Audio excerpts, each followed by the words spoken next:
The idea, basically, that, as you say, some Tory cabinet ministers are like, let the market decide, the market will sort all of this out when the government has to intervene. And this is partly a story of market failure. The idea of energy, people look at that and go, well, that's out of their hands. How can they control the issue to do with gas?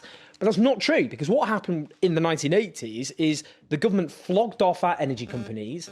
The private energy companies then went for a dash for gas. That's where they thought the money was. North Sea gas and all the rest of it. They then depleted, so we became dependent on foreign gas supplies. And unlike other European countries, private companies didn't invest in storage in this country of energy. We have one of the lowest in terms of energy storage capacity of any European country. In 2017, for example, Centrica flogged off in Yorkshire a massive, well, they just shut it down, a massive energy storage. Well, we're talking gasworks here. No, that's the point they're making. So when our gas supplies go down, if we had energy storage here, then we'd be able to rely on that instead. That's what other European countries are doing. But our private energy companies didn't do that. They shut them down. And the other point is, at the moment, according to Citizen Advice Bureau, customers are paying up to over £1 billion altogether above what they should be paying for their energy bills.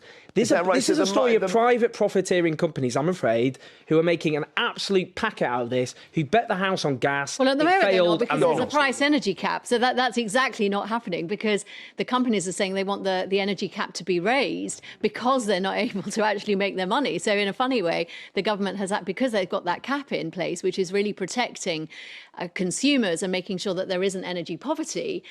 Actually, that needs to stick. I don't think we should try to give in to the companies who are saying, no, we need that energy cap to be raised. What we need to do... Because what they're saying is the energy companies that have still survived are saying we're not prepared to take on any of these new consumers of the companies that have gone bust in the last Lucy, week, this just shows... we're not going to make any money. And it is a Conservative government that is saying, no, we're not going to do that. This is the problem. Because we have a fragmented and privatised system that's about profit rather than customers' needs, that's why we end up in this situation. They need dividends for their shareholders.